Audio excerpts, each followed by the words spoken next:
A strong magnitude 5.2 earthquake occurred in the North Pacific Ocean 283 kilometers, 176 miles from Russia in the early afternoon of Saturday, August 23, 2025 at 3:22 p.m. local time, GMT +11.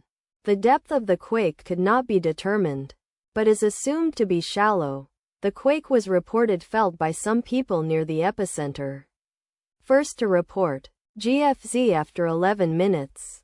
The earthquake occurred 1 day 17 hours after a magnitude 5.8 earthquake had hit on Thursday, August 21, 2025, at 10:21 p.m.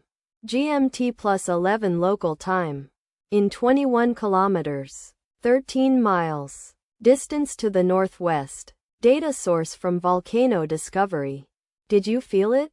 Let us pray. May the earthquake that occurred not affect our brothers and sisters there. May the earthquake not happen again. And may God protect everyone. Amen.